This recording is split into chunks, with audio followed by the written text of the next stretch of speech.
Buenas tardes, bienvenidos, bienvenidas a todos nuevamente. La segunda jornada de este cierre de la maestría de la ECAE y UNTREF. La verdad que estamos muy conformes con el desarrollo de la actividad académica en el día de ayer. Hoy vamos a dar finalización a la actividad. Va a ser un día también bastante extenso. La idea nuestra es ir sucediendo los paneles con los expositores que van a durar, siguiendo la modalidad de ayer, unos 15 o 20 minutos. Les pedimos a los y las expositores que cumplan con su tiempo. También les agradecemos por estar acá para la ECAE, tanto para la Procuración y para la propia escuela. Es muy importante esta actividad de cierre. Fue un desafío muy grande junto con Patricio San Martino y con Gabriela Stortoni y todo el equipo de la CAE, David Cronzonas, Hugo Torres. Bueno, fueron muchos y muchas los que trabajaron para que se pudiera reponer esta maestría que, como lo explicó muy bien el director ayer, con Guido Croxato, fue suspendida durante el gobierno anterior.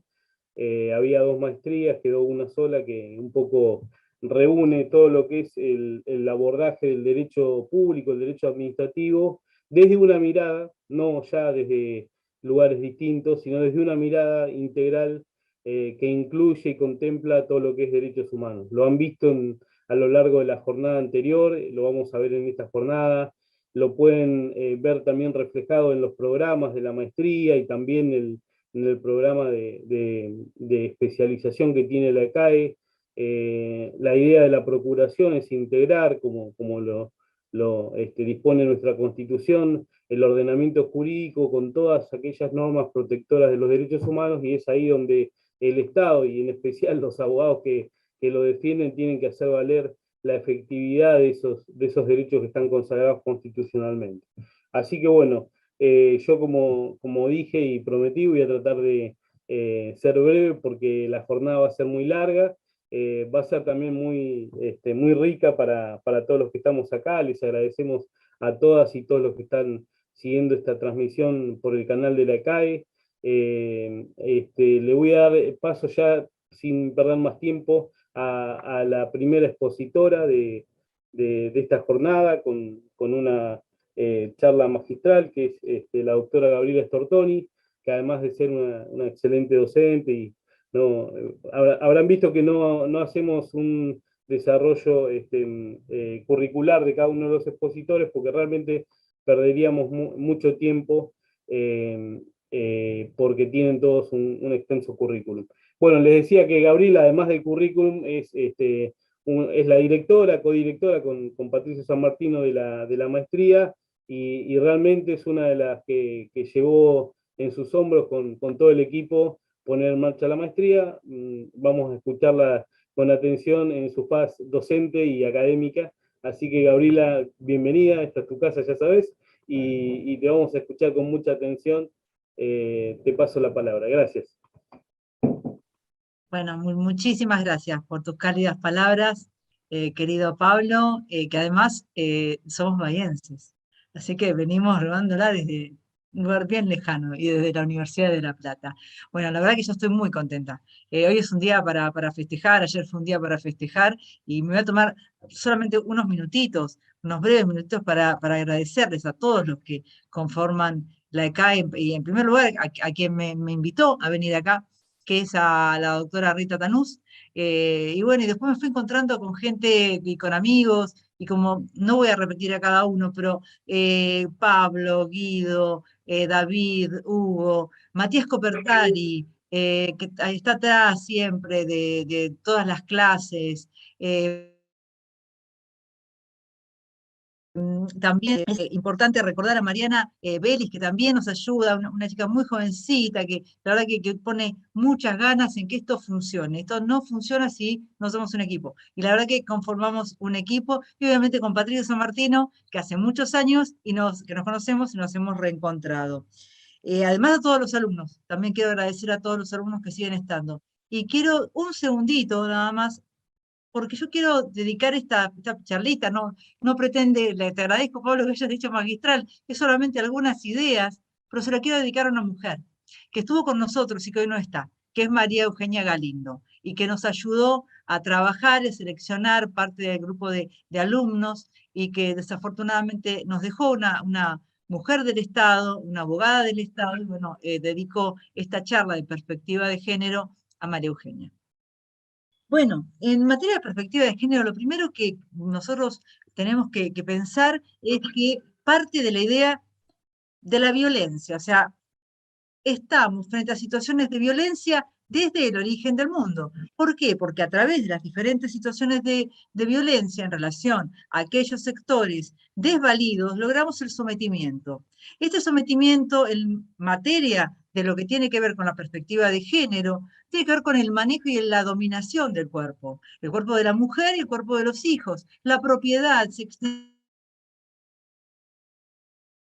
Entonces, ¿a qué nos lleva esto? A la esclavitud. Hay muchísimos casos, y que obviamente yo por razones de tiempo no voy a tratar, pero si nosotros hiciéramos un repaso por la problemática de la esclavitud que se dio en relación a las personas de color en el mundo, claramente vamos a encontrar las mismas situaciones que podemos hoy encontrar desde la perspectiva de género, y que es una lucha, es una reivindicación, una necesidad de perspectiva que tenemos que ir incorporando en cada uno de nuestros casos.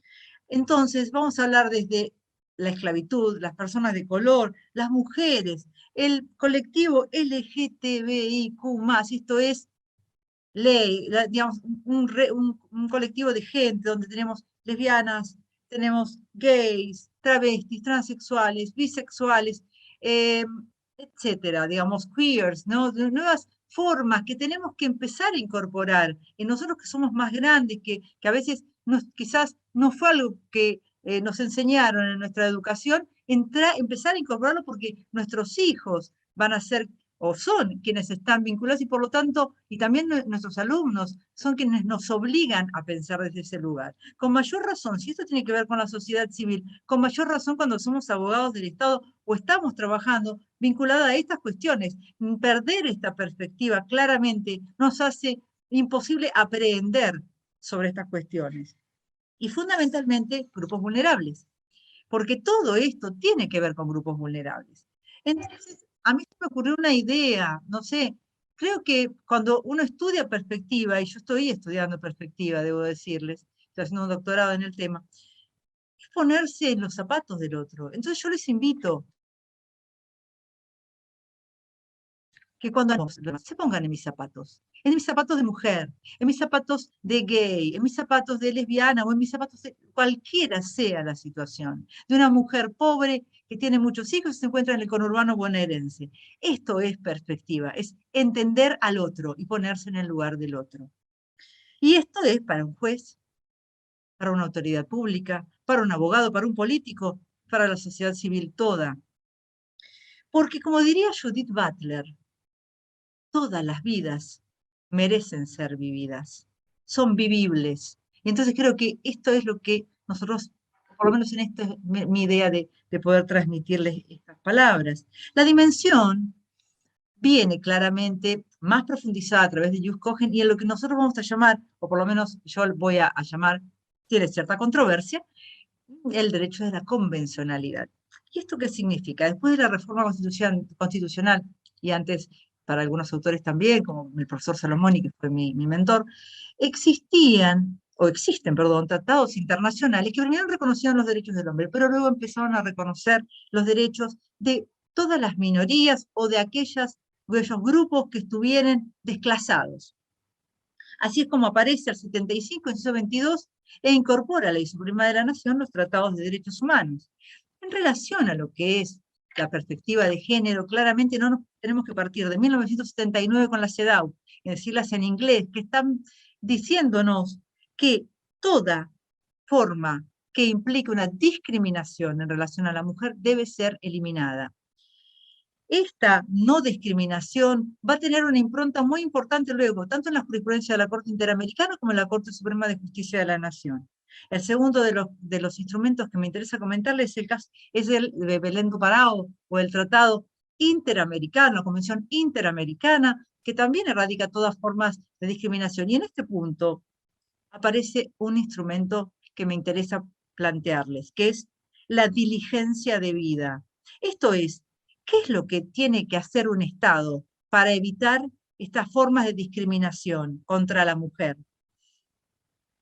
Esta diligencia debida tiene un caso paradigmático digamos, que todo el mundo conoce, que es el caso Campo Algodonero, que es del año 2009, pero debo decirles que hubo casos anteriores e incluso también ha habido casos tomados por la comisión en el cual, por ejemplo, se expresaron en contra de Brasil para el caso de María Fernández, que en este caso estuvo 17 años reclamando al Estado por la afectación de violencia de género que sufría en su hogar. Y entonces allí la diligencia debida, el reclamo y la no atención por parte del Estado. En el campo algodonero, claramente esto va a tener, es interesante porque aquí se trató de 3 mujeres que aparecieron en un campo algodonero en la ciudad de Juárez. Fíjense, pónganse en la situación. ¿Es probable, es posible que el Estado no tenga en cuenta qué es lo que ocurre en Ciudad de Juárez? El grado de violencia que se vive en Ciudad de Juárez y que cuando se analicen estos casos se piensen, ¿pero qué tenía puesto? ¿Pero eran chicas que tenían muchos novios? ¿Cuál es digamos, las preguntas que se hace el que analiza el caso? Entonces, la Corte Interamericana de Justicia nos dice, la perspectiva de género debe estar en la acción y en la prevención del daño. Entonces, obliga al Estado a realizar una revisión de cómo se analiza el caso y cómo también se previenen estas muertes atroces. La segunda cuestión que me interesaría plantearles en estos minutos es que de los tratados internacionales aparece otra pauta, que es la eliminación de los estereotipos y la estigmatización. Esto es, volvemos de nuevo, cuando los abogados estamos interpretando un caso en ejercicio de la función pública, si vamos a estigmatizar por casi pareciera a los viejos edictos policiales, ¿no? Si vamos a estigmatizar por algunas condiciones que van a presentar las mujeres o los grupos de LGTB o los ámbitos o los sectores vulnerables de la sociedad, por la pobreza, por la falta de posibilidad de explicarse incluso sobre el problema. Entonces, este va a ser una de las cuestiones que va a plantear en la Corte Interamericana. Hay diversos casos. Voy a comentarles uno, en razón del tiempo, que me parece uno de los más interesantes, que es Atala Rifo y Niñas de Chile del año 2012. ¿Esto por qué me parece interesante? Primero porque va a traer, tiene diversos temas que podríamos tratar, pero tiene 2 cuestiones muy importantes. Primero, ¿cómo entiendo el interés superior del niño? Y en este sentido, el interés superior del niño no puedo prejuzgar que va a estar mejor contemplado si estamos matrimonio de uno heterosexual. El segundo es cómo se estereotipa a la madre. Y si la madre tiene que tener unas condiciones que solamente se dan en la pareja heterosexual. Atala Rifo se trataba en este caso de una mujer que había tenido 2 hijos con una pareja heterosexual, se divorcia y se casa con una mujer. Y entonces le quitan la tenencia. En este caso, además, entonces, fíjense cómo estas 2 cosas, digamos, la Corte le dice, no significa que el interés superior del niño esté mejor contemplado en el caso de una pareja heterosexual. No pasa por allí, ¿sí? Pasa por las personas. Debo decirles que no puedo dejar de pensar, y viene a mi cabeza el caso Lucio, que tanta controversia ha llegado en nuestro país en estos días, ¿sí? Pero no tiene que ver con la forma en la cual se constituyó la familia, en la cual estaba Lucio, el niño Lucio, para entender que de allí venía la imposibilidad de tratarlo debidamente y que no muriera en las condiciones flagrantes, ¿sí? En las cuales nos dicen los medios y bueno, ha resultado por lo menos de lo que hay hoy en el expediente. Entonces, estas cuestiones que yo les comento, me parecen que nos invitan a un diálogo distinto en la interpretación. Otra de las cuestiones que pasa en Atala Rifo, que me parece interesante también para plantearles, es quién fue uno de los amicus curiae, y que tiene que ver en la literatura del feminismo y que es muy importante, es Judith Butler, fue una de las personas que estuvo como amicus curiae, por lo cual me parece muy trascendente. A eso porque es todo lo contrario, se llama Fornerón e hija contra Argentina. Acá que tenemos, el caso de un padre, que es un papá que tenía una familia monoparental, pero le quitan la tutela. Y aquí la Corte Interamericana le condena a la República Argentina diciendo no implica, de nuevo, no hay un formato de familia. La familia monoparental de un hombre también puede ser un ámbito exquisito para que pueda desarrollarse la vida de su hija y sin ninguna cortapisa.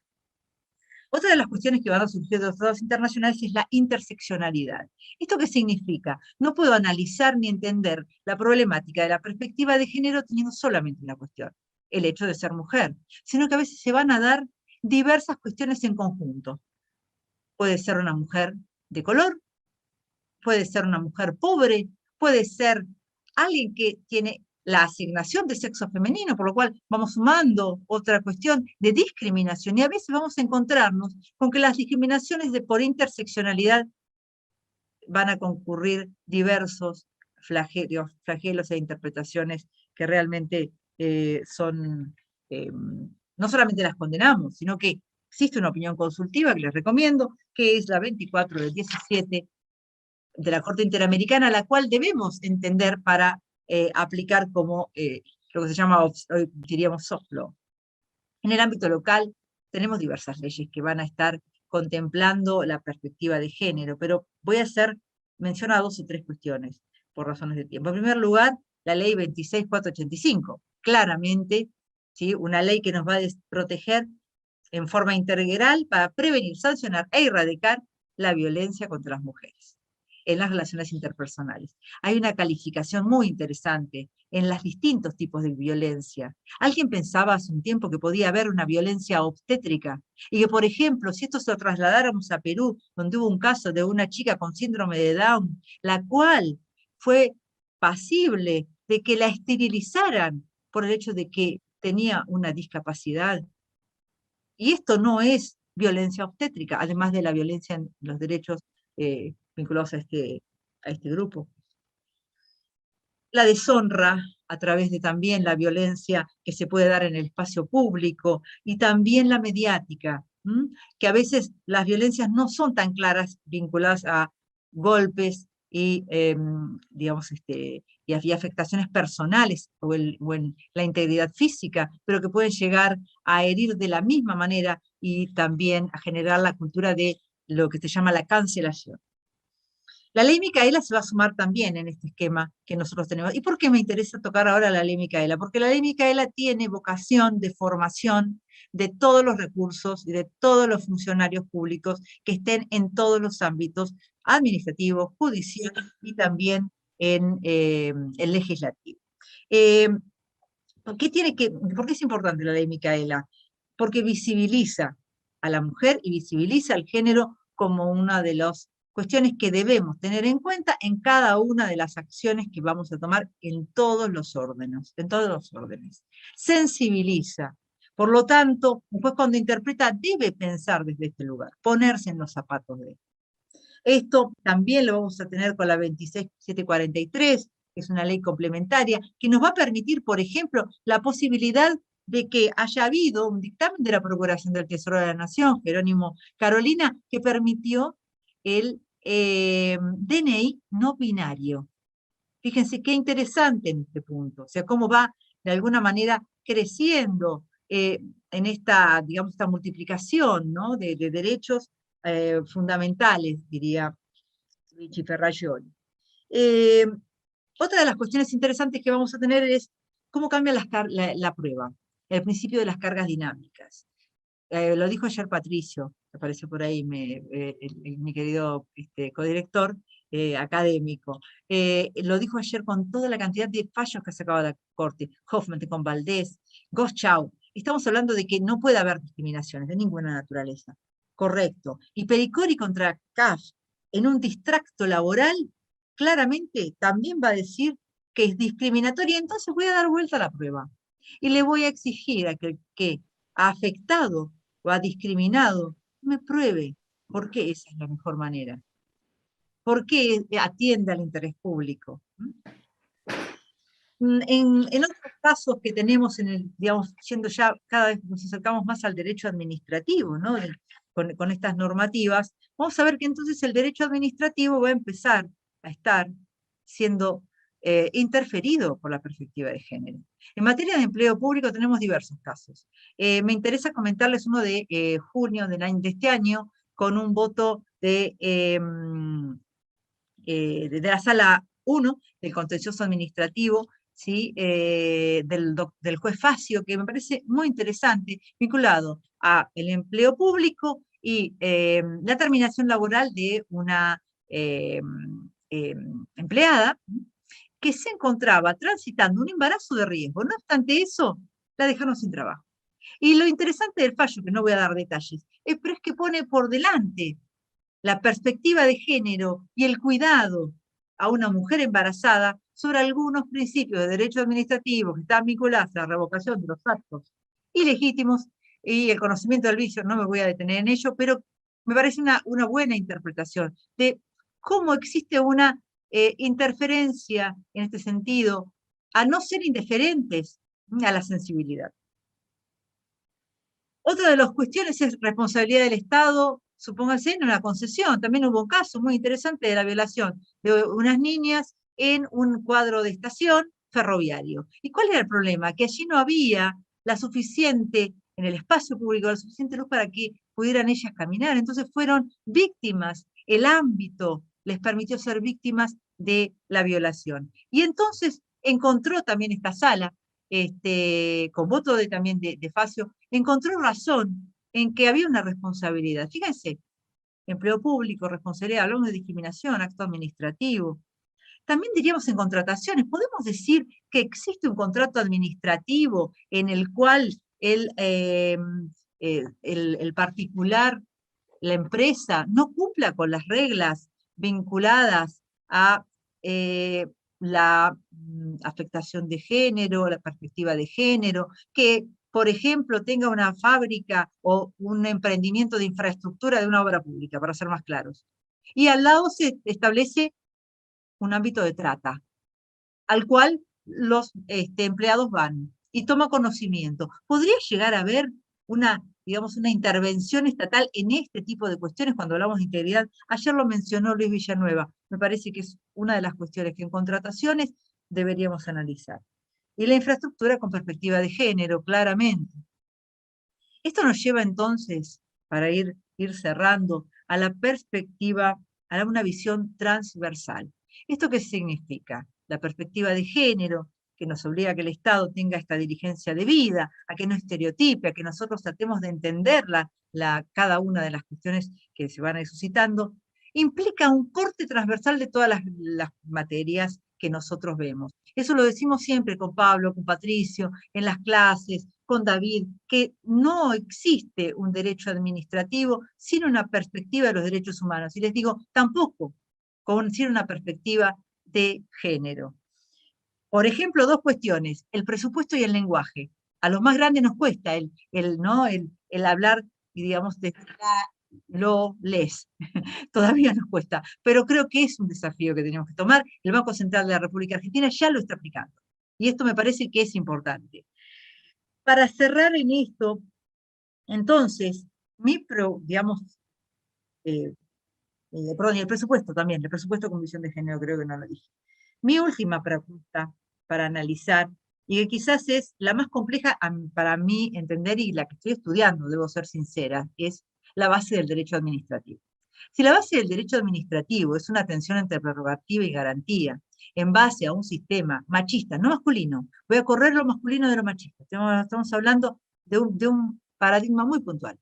Si esto es el derecho administrativo, esta prerrogativa y garantía, prerrogativa que es poder, que es autoridad, ¿no debería repensarse?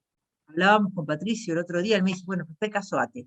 Es cierto, quizás tengamos que analizar una armonización, quizás deba ser steps, caminos, pasos, ¿sí?, hacia la armonización. Ahora bien, es probable que nosotros tengamos que repensar si esta prerrogativa, poder y autoridad se sigue sosteniendo. Y entonces, si esto es así en este estadio, que a mí, digamos, me gustaría cerrar estas palabras, yo entiendo que el derecho administrativo se resignifica. Y entonces está de los derechos humanos y la protección integral de las mujeres, el género, la diversidad y la atención de los grupos vulnerables, dando herramientas para su protección.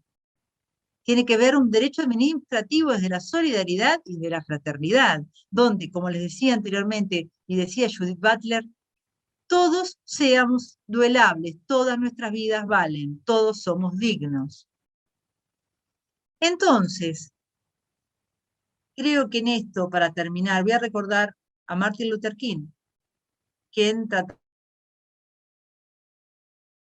trataba del hombre blanco y el hombre negro. Y entonces, en esta nueva y necesaria visión humanitaria que nos trae la perspectiva de género, nos interpela a la libertad, a la igualdad y fundamentalmente a la cesación de la violencia en todas sus formas. Porque como dice Martin Luther King, la elección de hoy ya no es entre violencia y no violencia, es la no violencia o la no existencia. Muchas gracias.